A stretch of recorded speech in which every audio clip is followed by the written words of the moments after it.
This video will discuss student growth percentiles and OSPI's new web tool for viewing the data. The video will first review SGPs, and then it will introduce the web tool, discuss its functionality, and demonstrate the web tool by showing how to interpret changes in medians across years, how to interpret divergences in proficiency between districts with similar growth, and how to identify high-growth subgroups and schools. SGPs describe a student's growth compared to other students with similar test score histories, their academic peers. SGPs can demonstrate a student's growth in academic progress even if he or she is not yet meeting standard.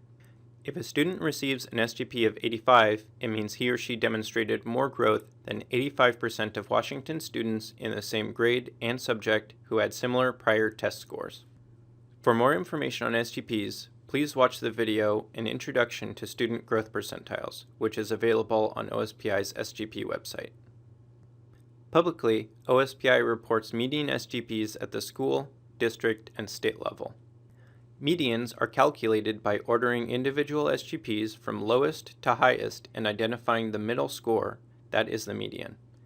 Half of the students in a district or school will have individual SGPs above the organization's median SGP. Half of the students will have individual SGPs below. Now, we will examine the new web tool available for viewing SGP data.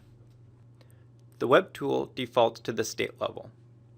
On the vertical axis is the percent at or above proficient, a measure that has traditionally been shown when summarizing school achievement. On the horizontal axis is the median student growth percentile for the state. These axes result in 4 quadrants: higher achievement, lower growth, higher achievement, higher growth, lower achievement, and lower growth, lower achievement.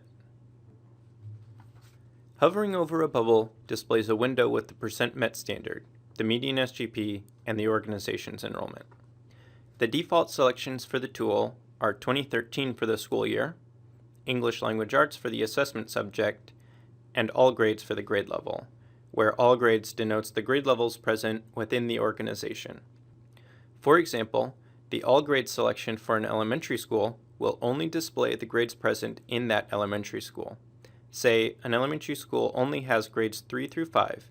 The median SGP displayed would be based on all students in grades 3 through 5 at that school. Also, note that even for years before the transition to SBA, the assessment subject is called English Language Arts. For MSP years, it was actually the reading subject area. You can easily change these selections by clicking on the down arrow and making a selection. For example, you can select math results for 2015 for 4th grade students. Instead of looking at all students, you can select a specific subgroup by clicking on the Select Filter Type button and choosing from the drop-down menu. You can only select one filter at a time. For example, you cannot view data filtered by gender and FRL. To apply a subgroup filter, select a filter type and then select an option from the Select Filters drop-down. Click Apply Filters. There are now 2 bubbles, and you can see that the bubble size reflects the organization's enrollment. As the legend on the right indicates, the color of the bubble also corresponds to the enrollment of that organization. To view district-level data, click on the Districts tab at the top of the screen. Notice that there is now a Select Organizations tab.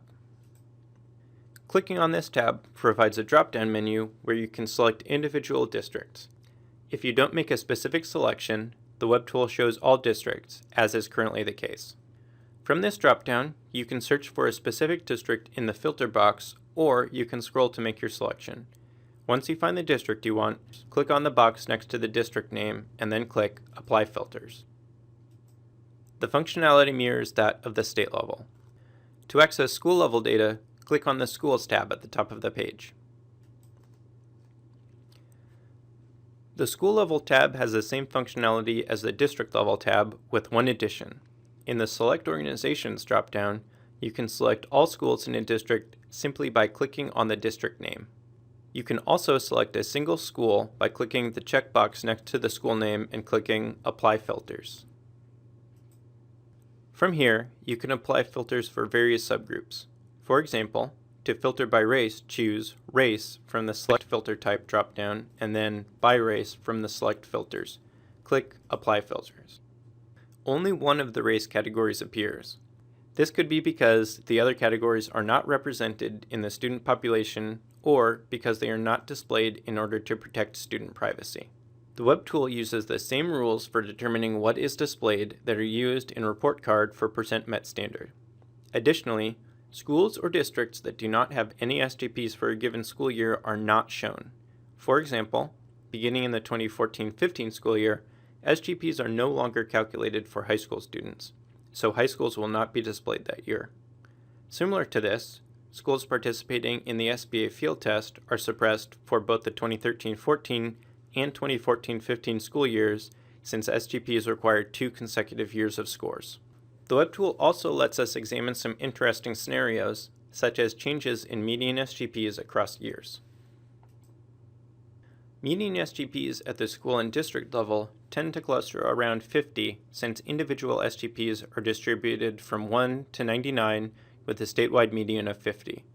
Looking at the distribution of median SGPs for districts, in 2015 for ELA, you can see the bubbles cluster around 50. Looking at ELA for the 2014 school year, districts still cluster around 50. Because of this, median SGPs are not an indicator of system-wide growth. However, you can use proficiency rates to assess overall growth. All schools and districts can improve their percent met standard simultaneously, shown as an upward shift of all bubbles. When there are 2 years of Smarter Balance data, you can look at 1 year to the next and compare proficiency rates. Within a year, you can also compare a district's growth and proficiency to another district. For instance, you can examine differences in proficiency between 2 districts experiencing similar growth. Begin by selecting a district in the chart. This district has 65% at or above proficient and a median SGP of 83. Then, find a district with a similar median SGP by moving along a vertical line from the bubble. Moving vertically maintains the same median SGP. Alternatively, moving horizontally maintains the same percent at or above proficient. There are 2 school districts with similar median SGPs. For instance, this school district has a median SGP of 82. Even though these districts have different proficiency levels, the 2 districts are growing similarly. SGPs allow you to see a district's growth and progress towards proficiency, even if the district is not yet experiencing high levels of proficiency. You can also see the alternative scenario where districts with high proficiency rates have low growth rates. Instead of looking across districts, you can also use this tool to look within a district to identify exemplary or struggling schools or subgroups. There is quite a spread in median SGPs among the schools within this district. There are several higher growth, higher proficiency schools in the upper right corner of this visualization. But there are also schools that have lower growth and lower proficiency in the bottom left corner. From a district perspective, the Web Tool can help in identifying schools from all ends of the spectrum. The Web Tool can also identify the performance of specific subgroups relative to their peers. In this school, English language learners are experiencing higher growth than their English proficient counterparts. Again, the Web Tool does not show why these students are growing at such a rate, but it does show that a subgroup already behind in proficiency is making gains relative to their academic peers. If you have any questions about this video or anything else related to SGPs, please visit our SGP website or contact us. Thank you for watching.